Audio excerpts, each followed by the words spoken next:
Well, let's end expedition and then we'll just do it from here. It'll cost less.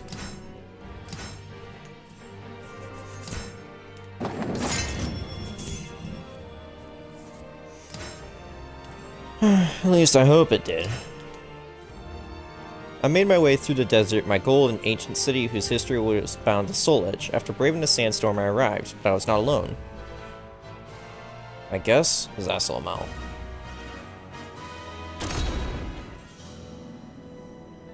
While traveling the burning sands in search of an ancient city mentioned in the legend of Soul Edge, I sensed a familiar presence. I looked around, soon spotted a man carrying a scythe, standing on top of a rock. Zasalamel. I climbed the sheer rock face. When I reached the top, I surveyed the scene and saw the expansive remains of a city half buried in the sand below. Zasalamel broke the silence. This place was once prosperous and a well-known center of trade. Countless people gathered here, trading everything from spice to blades to information. Dozens of languages could be heard on every street. Zasalamel looked at the ruins as though he could still see the city in its former glory. All but nature is, in the end, ethereal. Zasalamel turned toward me, measuring me with his gaze, but for what I did not know. You are another who has glimpsed the power of the two swords. As one who has walked this road before, I must test your worth. Zasalamel readied his scythe.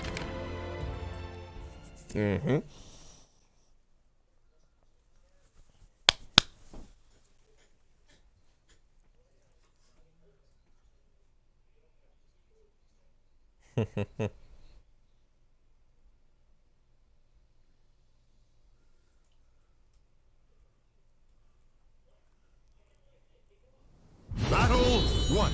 Fight!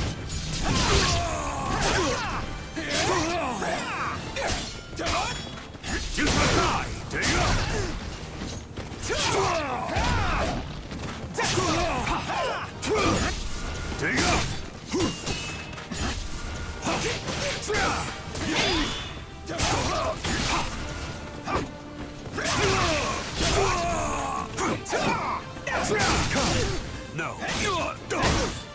I've waited for this. Oh shit. My abyss shall take you. Satisfied now?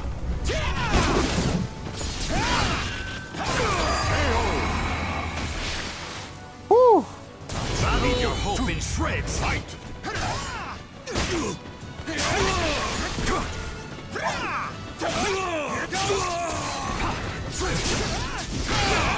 Dig up. Not worthy. Try this. No. No mercy. This. What, were you thinking of trying to kill me? I'm sorry, dude. Give it up.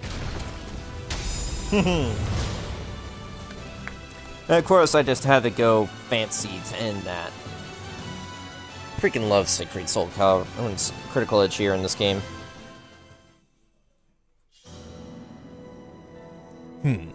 Your strength is greater than I had imagined, but you chase victory like a glutton his next meal. I was surprised to see that I was standing in the middle of a pattern carved into the ground that had not been there before. Had I fallen into some sort of trap? It matters not. Those destined for death are those shackled by their fates. Zasalamel seemed to imply he wasn't constrained by such shackles. He unsettled me, and not for the first time. I decided it was time to get straight to the point, so I asked Zasalamel just who, or what, he was. Long ago, a society existed on the outskirts of civilization. They too were shackled, bound by a strict set of tenets they could not disobey. One day, a man of their number, power, found himself consumed by ambition. It led him to his downfall, and at the brink of death and despair, he reached for the only hope he had left, the forbidden art of resurrection. To his great fortune, or his doom, he succeeded. He lived and died again and again, each time being reborn with a new face and a new form. Was Zasalamel speaking about himself, If so, that would mean he was hundreds, even thousands of years old. Over the course of his countless lives, the man experienced virtually everything the world had to offer. His joy for life, however, diminished until all he longed for was the sweet release of death. Fueled by this desire, he reached out and seized the cursed sword. He had hoped the sword would consume his soul in a way death had failed to, but when his life was taken, he was once again reborn. That was when the man realized the true power and nature of the sword, ecstasy of the strength it bestows, and the irresistible lust it grants for destruction. Zasalamel looked once more over the ruined city, the dust billowing around it, before turning and leaving it behind, in silence. Sounds like he destroyed that particular city. Your soul surges in your body.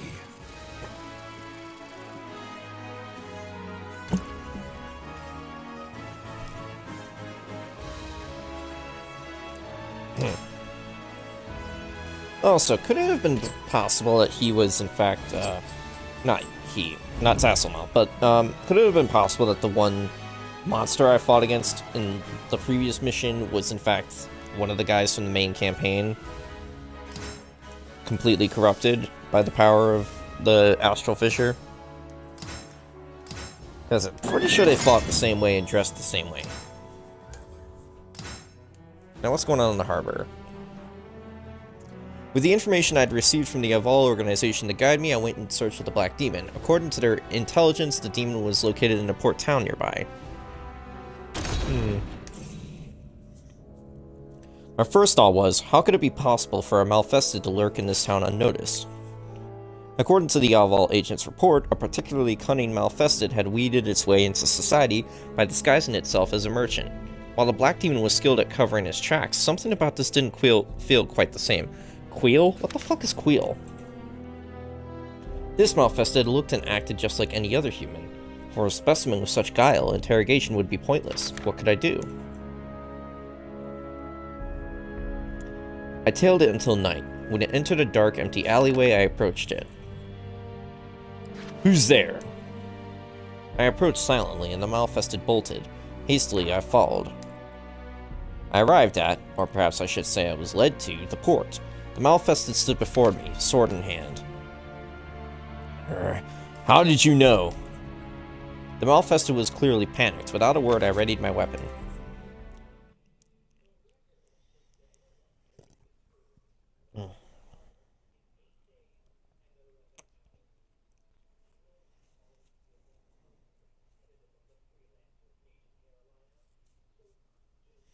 Nara must be dreaming of something. I see her tail fidgeting over there.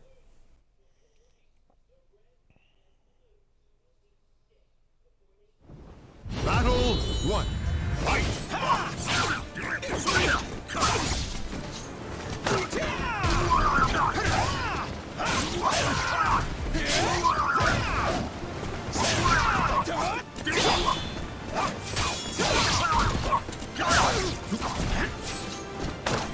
This is hard! Not your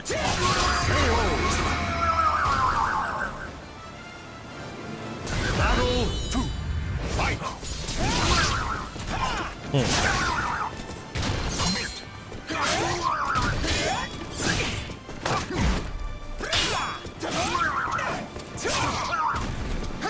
Also, yeah, it was pretty obvious that you were a Malfested.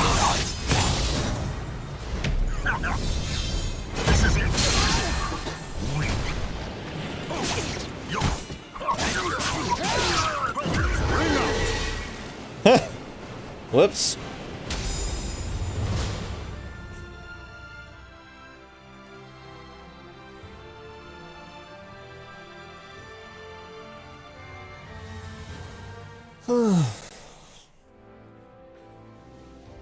That Malfested was a powerful adversary, true, but it was unlikely that it was the Black's time to follow up on my next lead.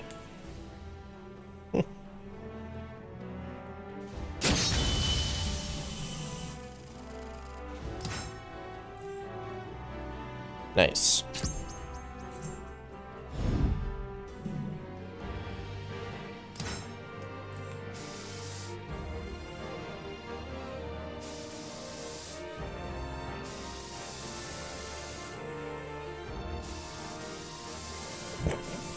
Turn.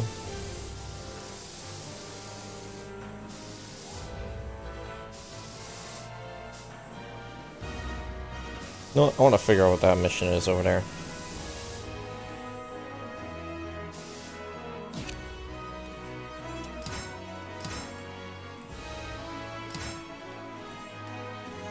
No, whoops. What I want to do is explore.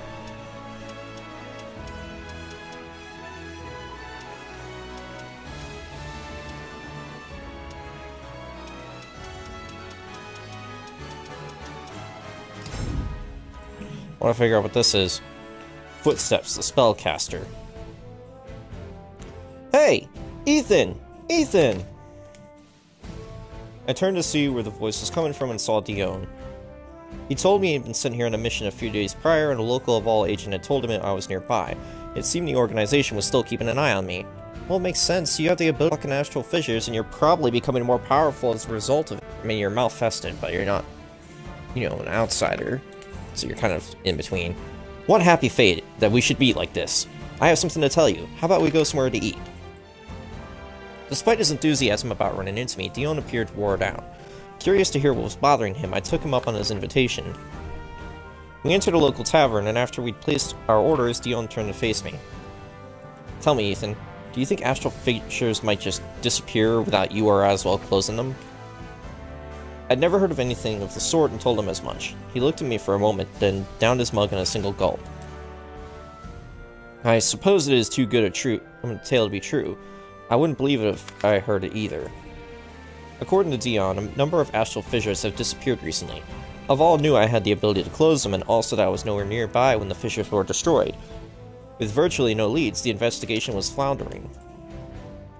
I know I need not say this, but finding out how these astral fissures were destroyed is of the utmost importance. We have held nothing back in our investigation, but I could tell what he was thinking. Dio must have read it on my face, and he gave me a pained smile. We are not completely without clues. Witnesses claim to have seen a man in the area whenever a fissure mysteriously disappears. We have heard that he seems to use strange techniques, but beyond that we know nothing of him. 3 times teams were sent out to investigate the man and the fissure's disappearance. 3 times they came back empty-handed. Since then, we have had no word of either man nor vanishing astral fissure. Alright, what happened during the first investigation? For some reason, the investigators' conclusions are all varied. The only thing they agreed on was that the man in question was supposedly old and had long white hair tied back. Edgemaster, eh? Alright, how about the second investigation? The team managed to locate this white-haired man and set a trap. When they moved in to capture him, he turned the tables and defeated him soundly. In contrast to the reports from our first team, they claimed the man was both strong and youthful. It seems hard to believe that both teams had dealt with the same man. And what about the third investigation? The lack of results was troubling, so I decided to lend my aid to the third team. We tracked the white-haired man into the Himalayas, where we finally caught up to him. Dion paused for a moment, his expression troubled. We found him. Or at least, I think we did. I remember asking him about the astral fissures, and then he muttered something under his breath and held his hand up to my face. Next time I'd let him go. He let the man go? I looked at Dion in disbelief, and he just shook his head in response. The only thing I remember clearly were his eyes. They were sharp, strong, brimming with resolve. His face remained shadowed in my memory. He used one of these strange techniques on me. Wait, could it have also been Geralt? Shit, man. I mean, it could either be Geralt or Edgemaster who's doing these things, because Geralt has the ability, which I haven't officially played through all the games yet. I've only played through some of the second one. And I've probably mentioned prior a million times I'm going to play all 3 of the games on my channel at some point. I should probably just get started soon on the PC, because that's where I got Witcher 1, and then I got Witcher 2 and 3 that I could play on the Xbox. So, anyways, though.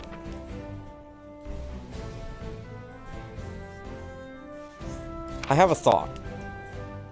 Dion began to speak quickly and with great excitement. Perhaps his drink had loosened his tongue. I once came across an ancient text in Evolve's archives that spoke of an old man in the Himalayas who wielded a technique similar to those of this white-haired man. Perhaps if the sage were somehow still alive today, He and his mysterious powers could be responsible for destroying the fissures. Don't look at me like that. It's just a theory. It's far more likely that our reports were wrong, and the astral droid never existed in the first place. Dion paused for a moment, and then shouted for a stronger drink. We've talked enough of work. Tell me what you've been up to since we last met. Natalie's as Natalie as she always is. Dion quickly shifted the conversation from catching up to complaining about Natalie. If he hadn't eventually passed out, he would probably have talked until his tongue fell off. Our meeting was fun, but I had places to be. I left the snoring Dion a note and departed the village in the morning.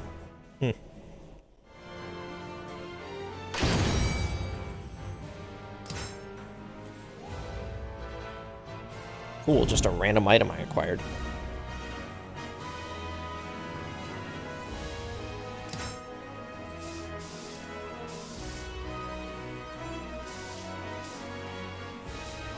Right, there's an astral fissure right there.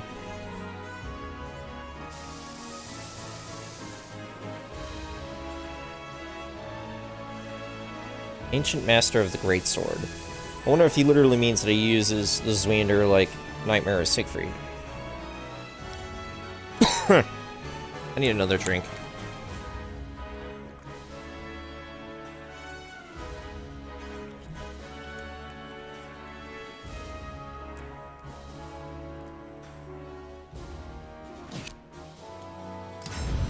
Alright, why don't we...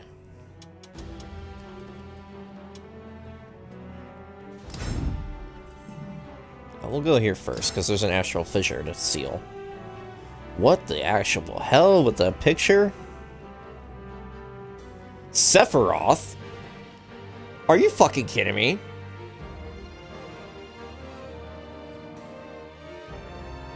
I'm fighting against freaking Sephiroth, apparently. Alright, let's do this. If they give me all these fancy bosses to fight against for the rest of the Astral Fissure missions, I mean, that'd just be fucking lovely.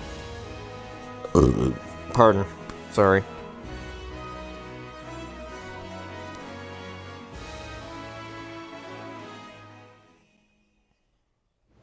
Battle 1. Fight!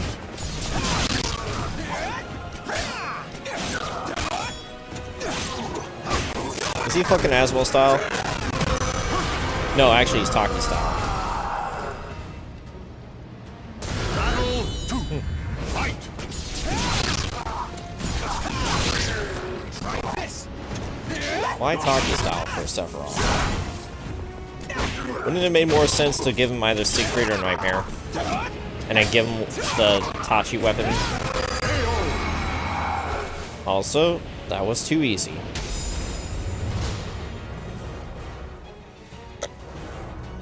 Granted, I was 27 levels higher, but still.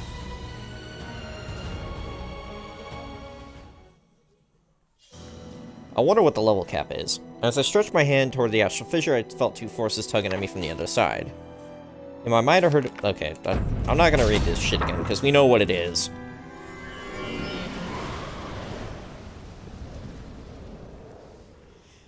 Alright, maybe I should expect that for all the extra astral fissure missions that are gonna be popping up. Your soul surges in your body.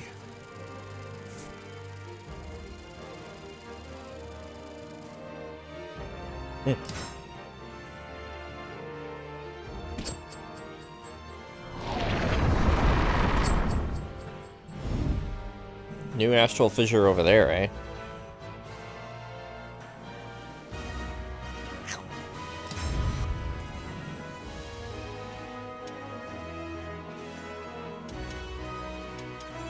There are quests there and there.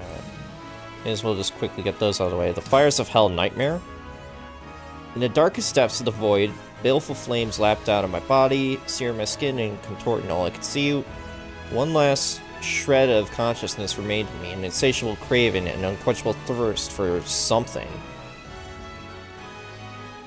Hellfire Embers? Holy shit, that sounds like it'd be interesting. I'd like another weapon, though. But I'm fighting against a level 75 opponent. I should not go in half-cocked.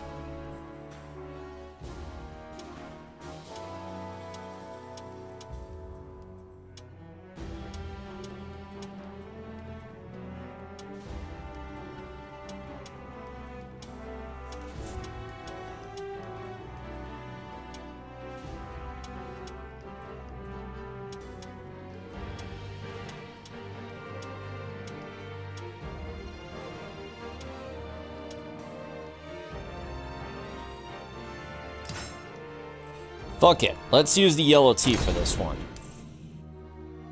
Suddenly my ears rang like a blacksmith's anvil and my body felt hotter than molten iron as I was torn from my rest. A strange chaotic space stretched around me. I had seen it before. I had come here during my battle with Aswell. Standing before me was a figure wreathed in demonic fire. It gripped the curved edges, glared at me. The whirlwind of malice that came from the creature caused my hands to tremble around my weapon. My thoughts were in turmoil, but I understood one thing. Fighting was my only option.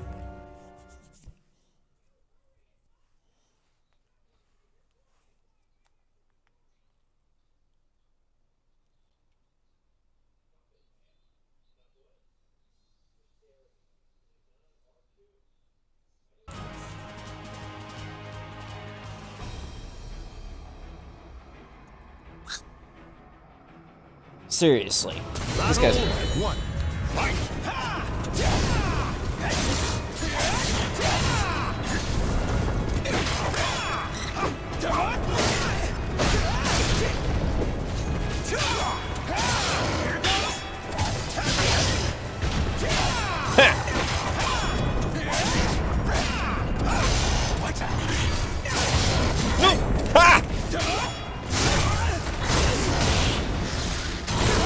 Oh!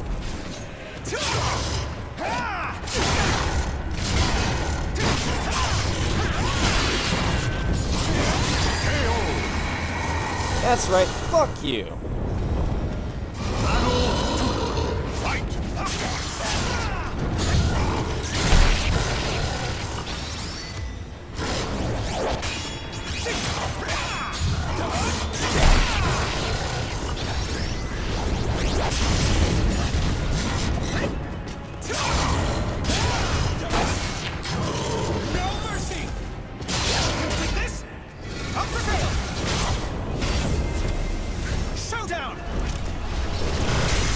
Give it up!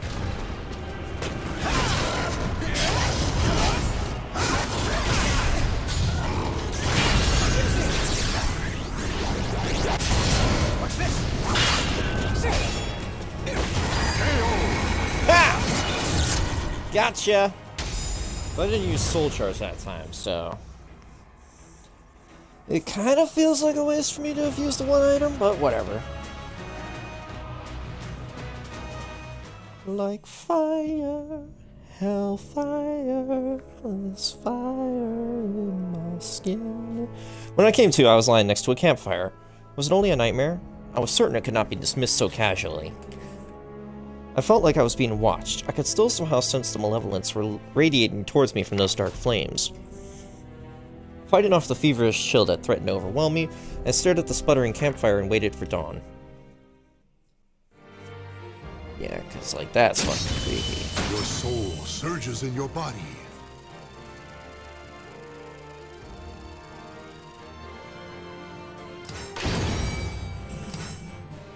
Hellfire embers.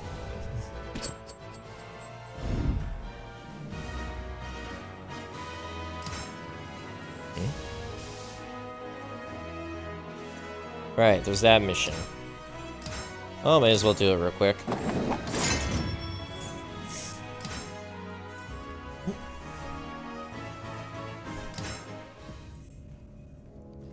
While walking along a dark mountain path, I spotted a small village nestled in a nearby valley. Though I see lights in many of the houses and hear laughter coming from the tavern, it seemed like a good place to spend the night. Fortunately, the village's chief had a room available. You probably saw the magnificent stone cave temple on your way here, yes? That temple has a long history, and pilgrims from all over travel there to worship. However, now... The chief, as if suddenly overcome with fear, lowered his voice. It seems that bandits have been seen prowling around here lately. The truth is, there's something very valuable in that temple that's been passed down for a very long time, and I'm concerned the bandits are after it. The chief raised his head and looked me in the eye. I can tell that you know your way around a weapon. I know it may be rather brazen of me to ask this of you, but would you mind assisting me in capturing the bandits?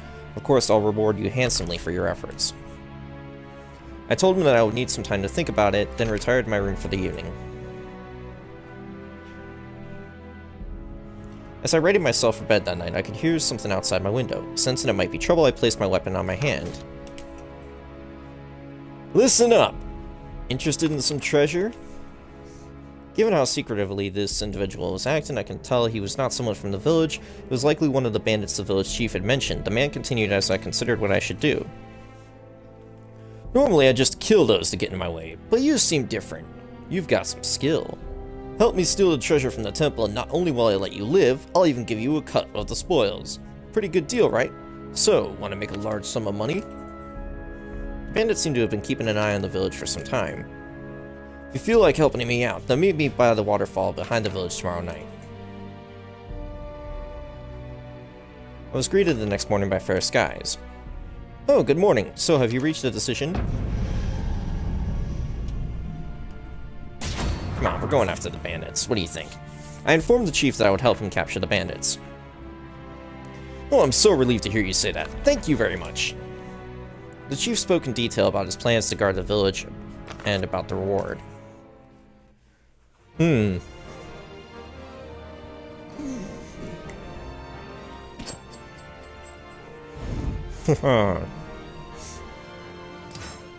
Sizing up the mark. Or, sizing up the masked swordsman. I went to see the local militia to repay the kindness I had been shown in being allowed to travel on my way. An unsettling swordsman in a mask appeared. I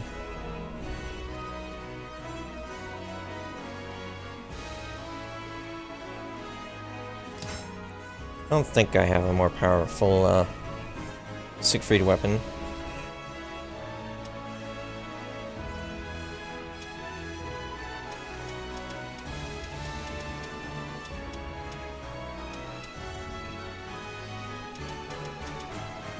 Hold up. Large Tachi level 58 versus Flamberge level 56. Large Tachi level 63. What?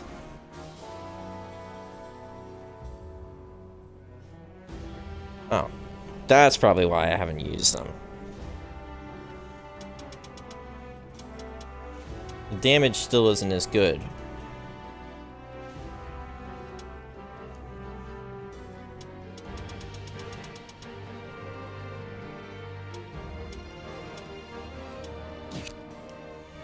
I filtered them exactly.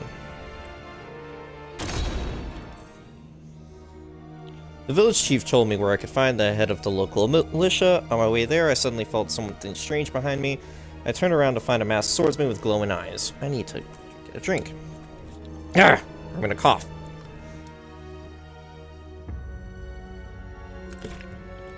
Ugh. Pardon?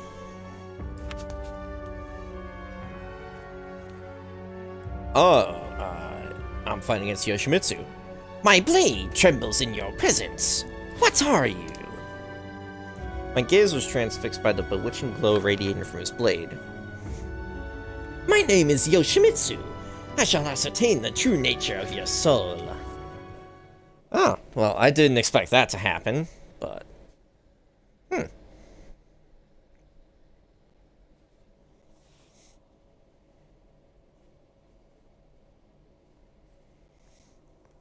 Alright, so we ran into Yoshimitsu, probably after the events of his story in Soul Calibur 6. Because, after all, I had to meet up with Siegfried, so it makes sense.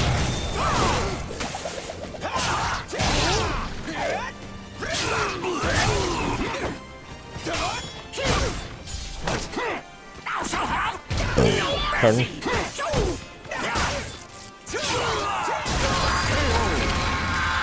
Oof, I just knocked off his mask.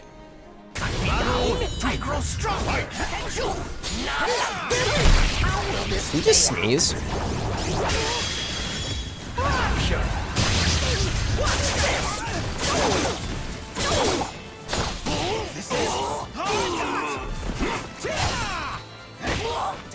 Oh, so you didn't even take off my pauldrons.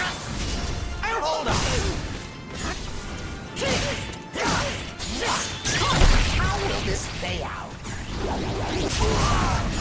No escape!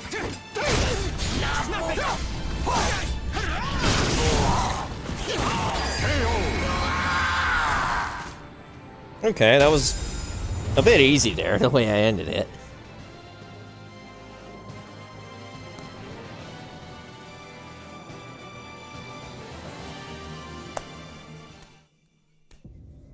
To you who seeks law and order, stay away from that village. The heck is that supposed to mean? When the masked swordsman sheathed his blade, my vision suddenly became distorted and his cackle echoed into the night.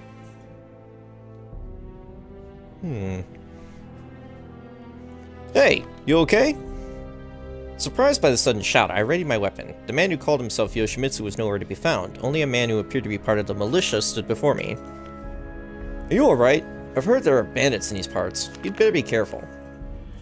As the man told me of the treasure vault and its security, I made sure to be mindful of my surroundings. I couldn't feel anything. Did I just imagine my encounter with Yoshimitsu?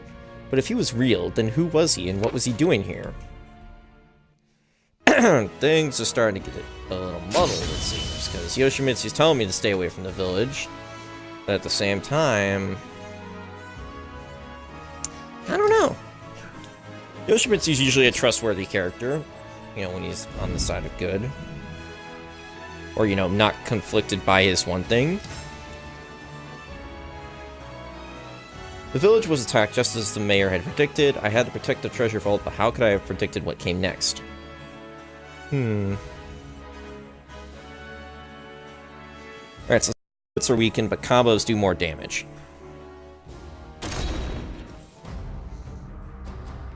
As I stood guard at the village entrance, I suddenly heard what sounded like people fighting from further inside the village. It seemed the bandits had begun their attack just as the village chief had predicted. As I rushed over to help, a man appeared before me, his sword drawn. You fool. Of all the places for you to play hero, it had to be this village. Upon hearing his voice, I recognized him as the bandit with whom I had spoken the previous night. I consider myself a man of good judgment. Most people accept my offers, but I guess I was wrong about you. Now die. And let's say it like Geese Howard from Tekken 7. Now die. By the way, Tekken 7, it's gonna come eventually. I have the game, I just haven't played it a lot. I'm not that great at Tekken, but I'm gonna play through the story mode regardless. And maybe I'll try to see if I can stream it again at some point, because I tried it before and it didn't work. But it could have just been an issue that had, I mean, that was similar with like Soul Calibur 6 or whatever. But we don't know, we'll see. Battle 1. Fight!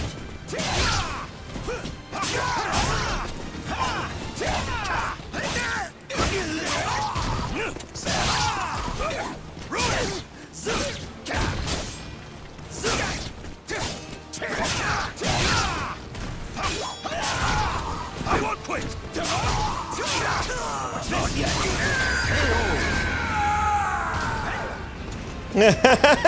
Now he's the one pants. Fight!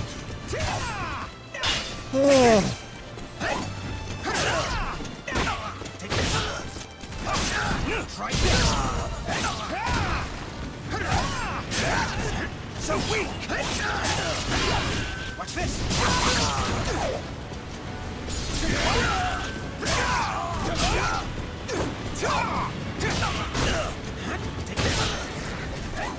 Try Woo!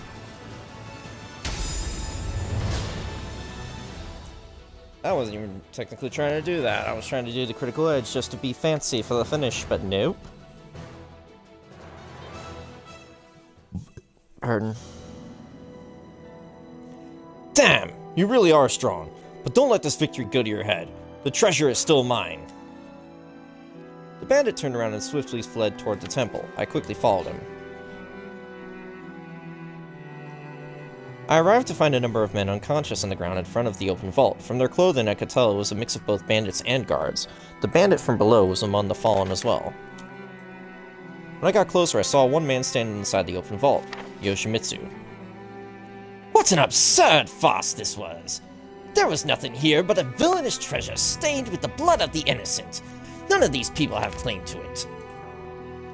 Several armfuls worth of gold nuggets were strewn across the inside of the vault. Yoshimitsu held one in his hand. Shikizoku! Zaku! I think is usually how he says it. I might actually be doing a good Yoshimitsu impersonation.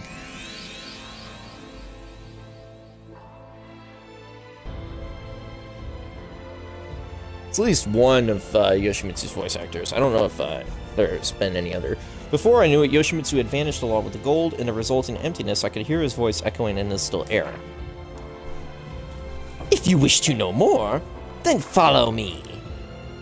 Although I did not know what he meant, I intended to find out. I tied up the bandits and resolved to make my way to the location he had indicated. Your soul surges in your body. Oh, cool, I'm level 80 now. Can I get a new sword?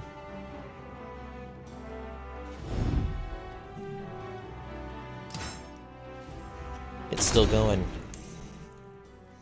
I arrived at the location Yoshimitsu mentioned, where I was greeted by only his voice.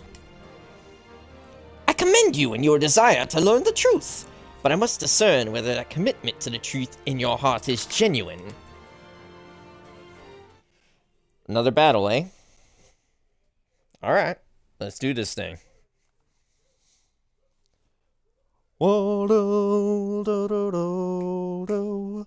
Do, do, do, do, do.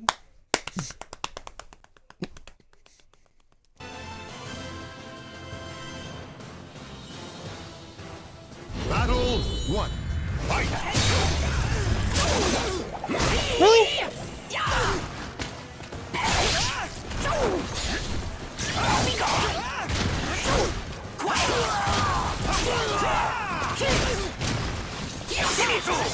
Time to meet the demon. Ah, fuck you.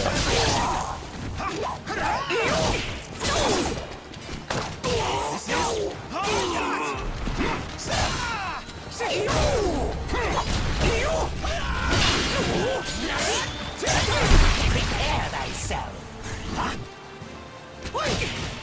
Ninja Sucker! Oh!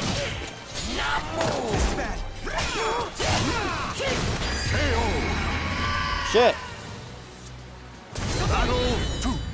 Fight!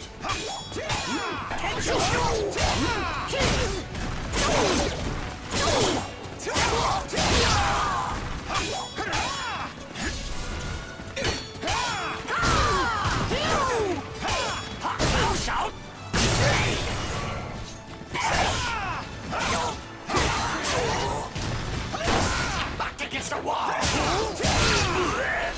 This is no escape. There we go. Time for the climax. Ninja Sucker! Oh, shit! Deliver I didn't have time. soul. I was apparently doing the guard impact and he broke it. Treasure. It's the beast. Yoshimitsu. It's the beast.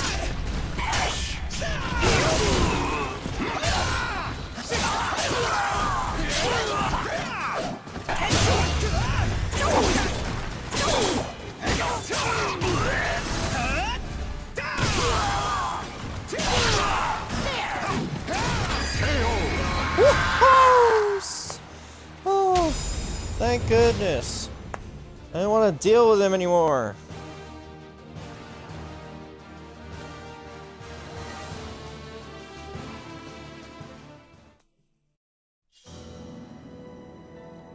My blade can detect those whose blood is tainted by desire.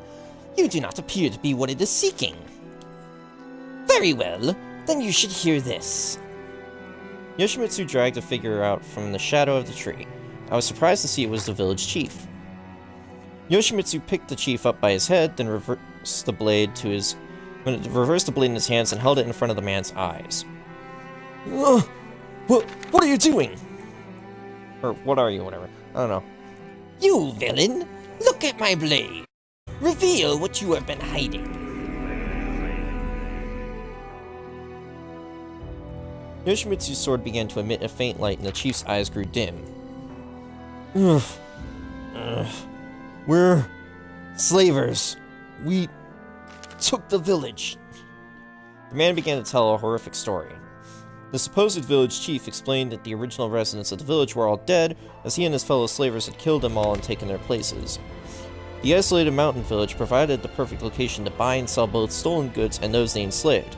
All profits the slavers made were stored inside the temple, and the bandits that attacked the vault were most likely aware of this.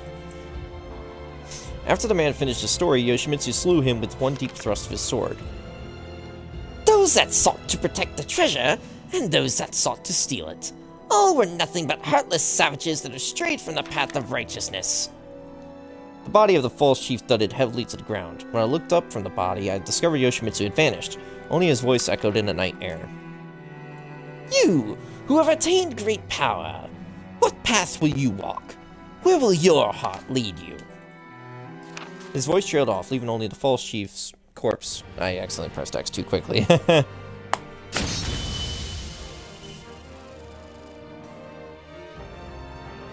The original mechanical ninja.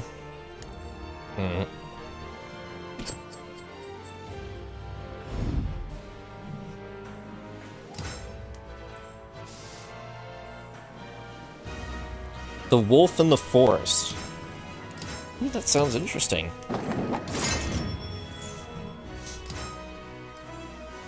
Alright. I received more information potentially linked to the Malfested I sought. Hunters had been attacked by a Malfested deep in the forest only a short journey away.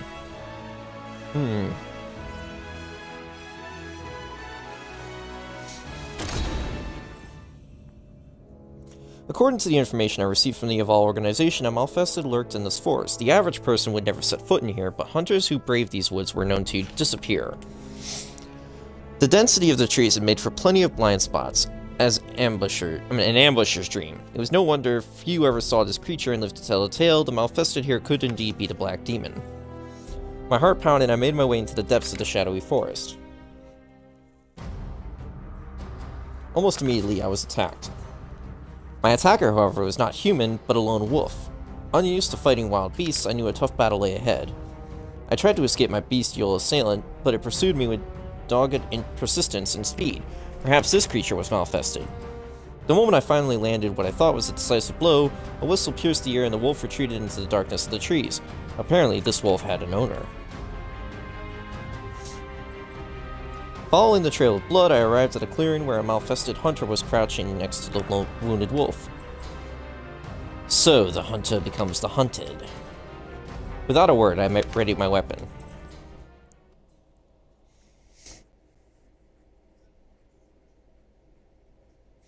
Would like a much higher level blade with much more power behind it. And potentially with something, with the ability to equip it, to equip something to it. I wonder what those Hellfire Ashes are able to do, actually. Battle 1. Fight!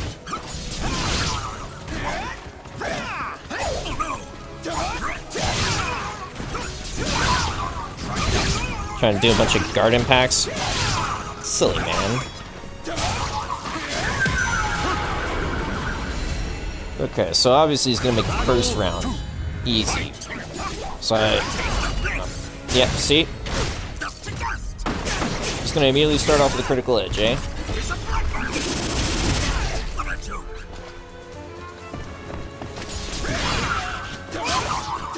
Like a Wizened Warlord voice. Wouldn't it make sense to give him the Wild Man voice? You know, Patrick Sykes? It would make even more sense too, because he's playing Yoshimitsu style. And Patrick Sykes has been the guy voicing him for her then.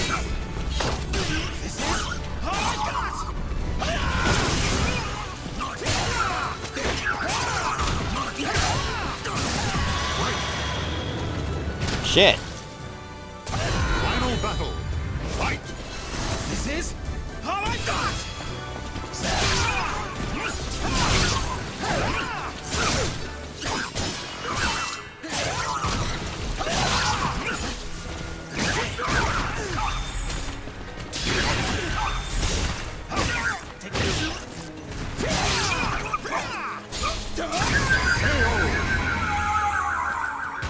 There we go.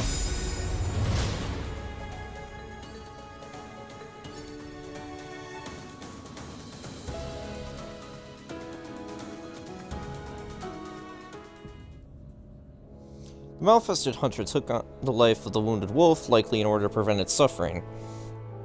This was not something I would expect from the Black Demon, so likely my target was elsewhere. My investigation had so far proved fruitless. At this pace, I would never find the Black Demon or Grow. I thought back to the promise I'd made him. Kill me. No matter what difficulties I faced, I could never give up. Once again, I went to meet Dion and Natalie. Your soul surges in your body.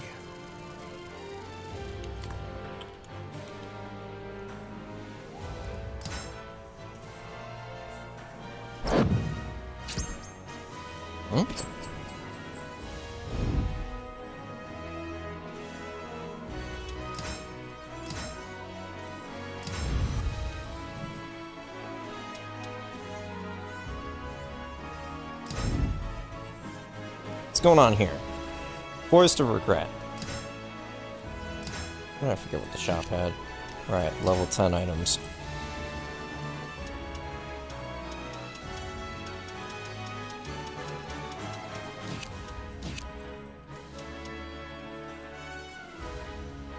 Right, this is the recruitment agency. That means you can get what the fuck? That means you can get like other people's people to fight with you. And apparently there's Piccolo. And do the Mario, who's a fucking Raphael style. Which doesn't make any sense. And there's Carnage. E Honda, Fei Hon.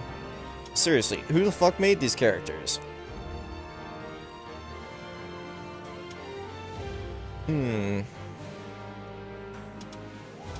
Oh wait, there's their gamer tags.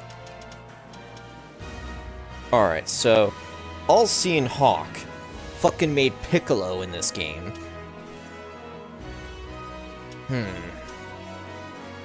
I wonder where they get these characters though.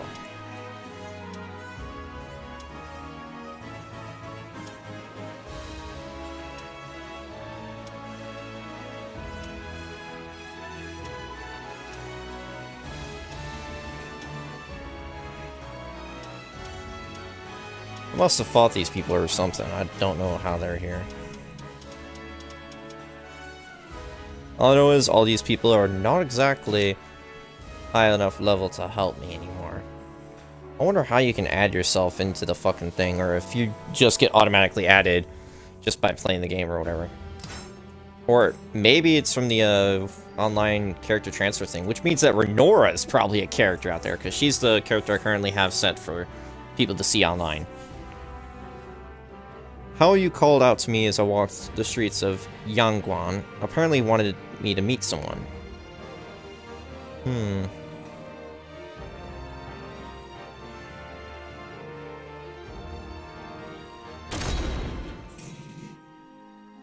During my journey, I decided to stop by Yangguan once more. It had changed so much for the better since I was last here. The damage done by the astral fissure had long since been repaired, and the town appeared to be a lot safer. I was wandering the town when I heard a familiar voice with it shout my name. Do my eyes deceive me? Ethan! Is it you? I knew it! See you again! When I turned, I saw the familiar young figure of Haoyu. He greeted me with a nod and a smile. It was a relief to see him looking so well, yet I couldn't help but recall everything that had happened with his brother, Haoran. Haoran is back from Lingsheng-su. I found him in the forest where he used to train. Miraculously, he's recovered, but he refuses to leave the forest and come home. I hate to spring this on you, Ethan, but would you mind coming with me to see him? I nodded, then headed to the forest with Haoyu. Haoran, it's me, Haoyu. Ethan is here with me too. Haoyu's voice echoed in the shadowy forest. Suddenly I sensed a burning rage from the dark branches above. I looked up, startled to see a figure dropping down upon me from above, weapon ready to strike. Huh, Haoran. Come on. You still going through these weird rough patches where you're going all berserk?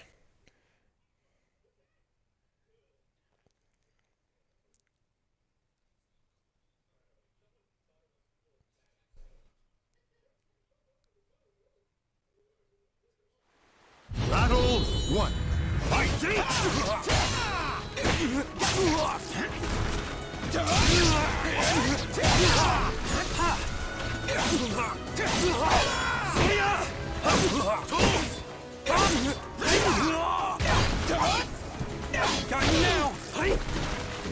You! Watch this!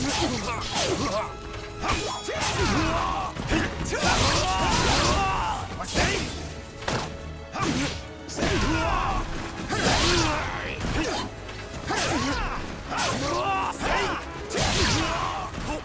this!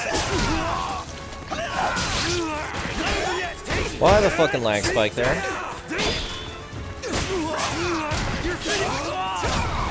Watch this!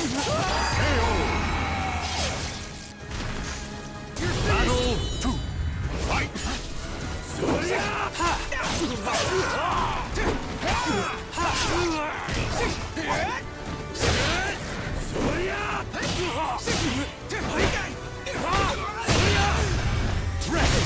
Crap.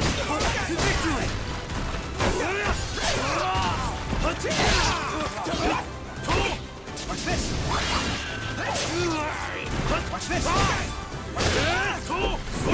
Watch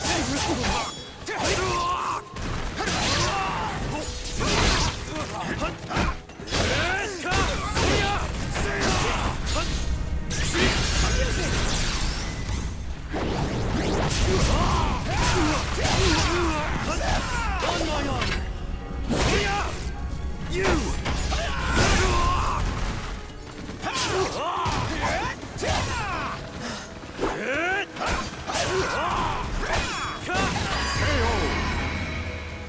Alright, I kind of expected to lose that round when my health got that low.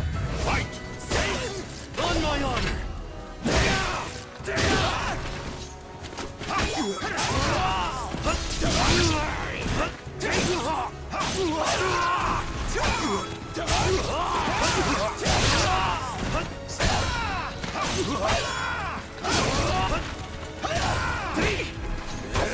Is that all? Too simple!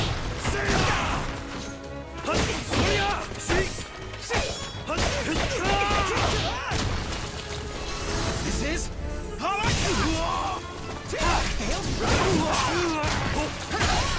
watch this! Watch this!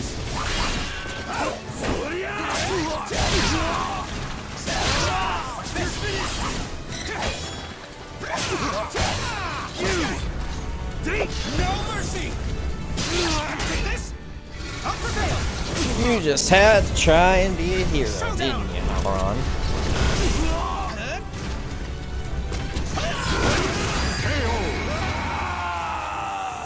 That worked. Glad that worked at least.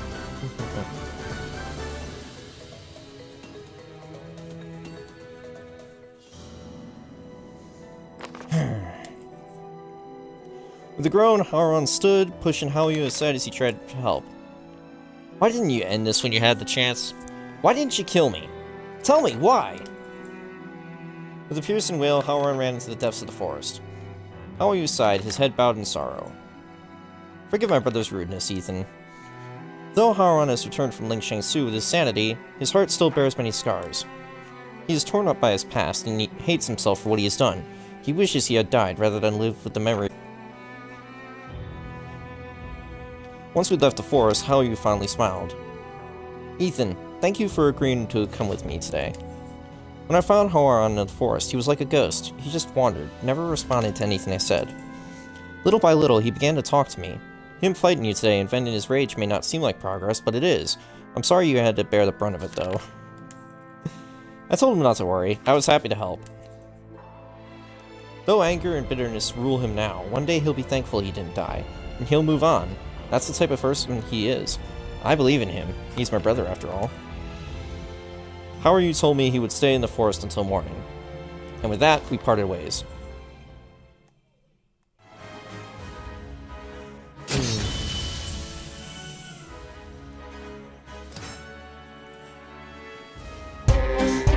Alrighty.